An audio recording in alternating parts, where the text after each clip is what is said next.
Sup everyone, Scott at Stukes Baseball Cards and Curiosities. Today I'm doing a VR for Cases Loaded. He asked us to do a video on one of the players that's in the 600 home run club or above.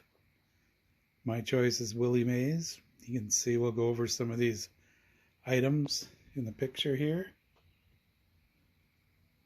There's some cards, some magazines,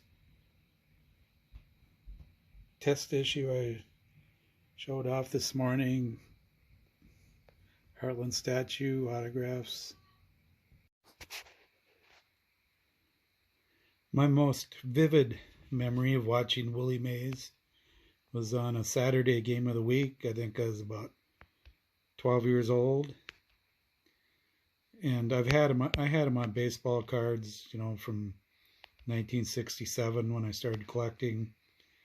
And but my most vivid memory was when Bobby Bonds is going up to catch a ball, and out of nowhere Willie comes, jumps up higher than Bobby Bonds, grabs the ball. They both fall to the ground. Willie's got the ball in his glove. And he lays there for a while, and then he finally gets up.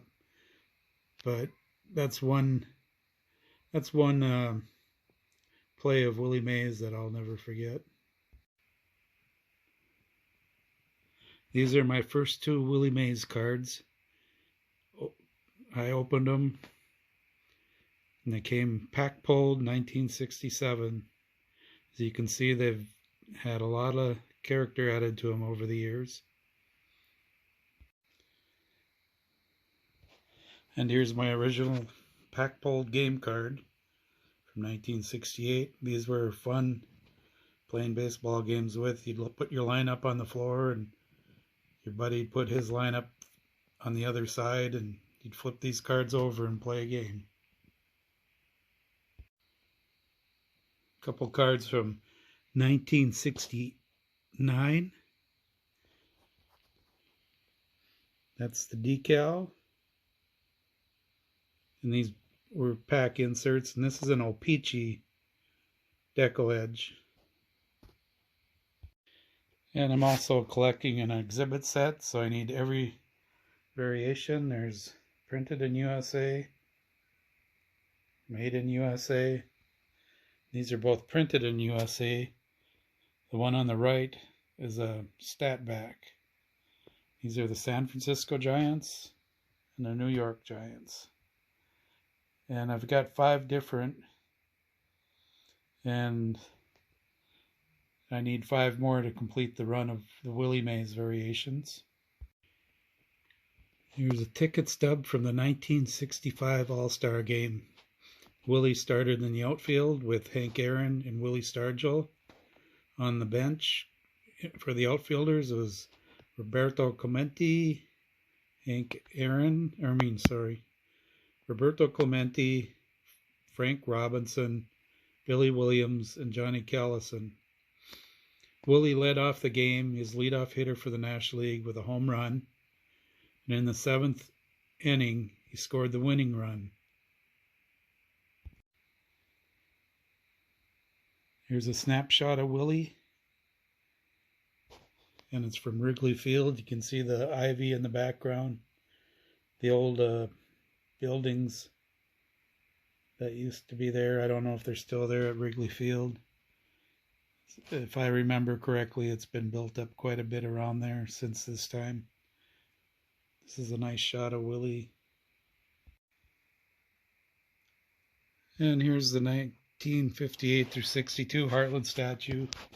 I do show this off quite a bit. It's one of my favorite Willie Mays pieces. Shows him with the basket catch.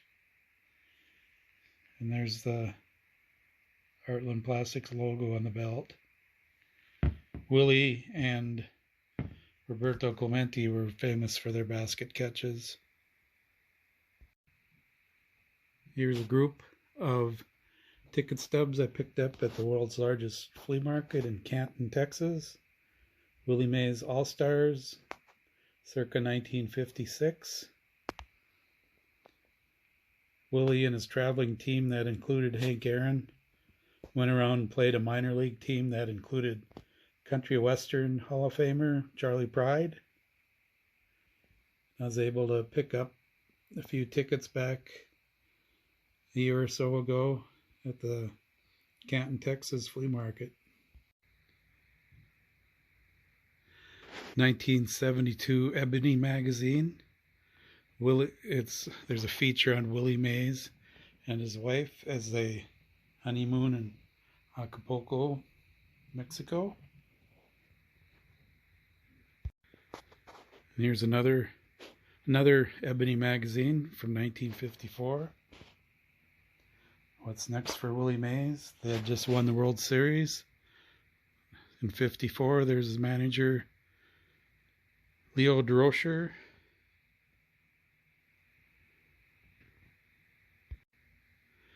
This one's pretty cool. It shows Willie's fantastic catch in the 54 World Series. And a nice shot of Willie on his Puerto Rican team. So they're with Ruben Gomez.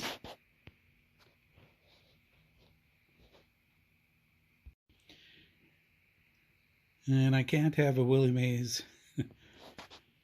video without one of my recent pickups that I just got back from SGC. 1967 top San Francisco test disc, Willie for Mayor.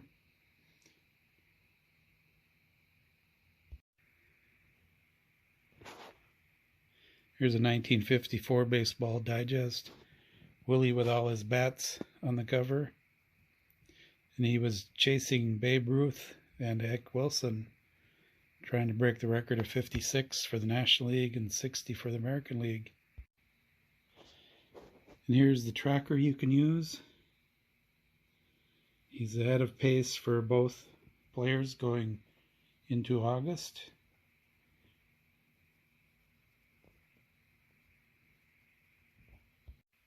Here's a great quote by Ted Williams. Someone said, "Stay in there hustling, Ted. Someday you may be another Willie Mays."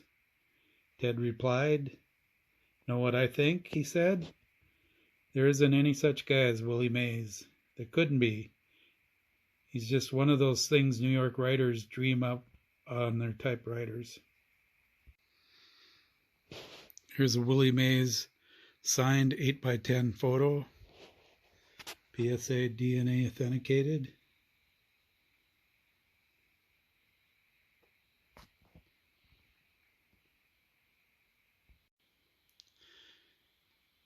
And here's a 1964 Aurora Vision record of Willie Mays. Auto is graded 10. We'll get to that. But you can see the grooves in the record that go around. There's a little hole there that hasn't been punched out.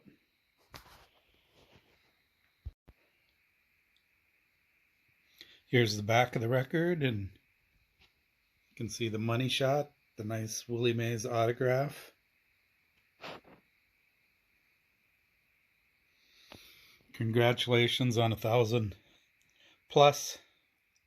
subs. Case is loaded. Please check out his channel. I'll have the address linked down below. And I hope you all find out something you're looking for to add to your collection tomorrow.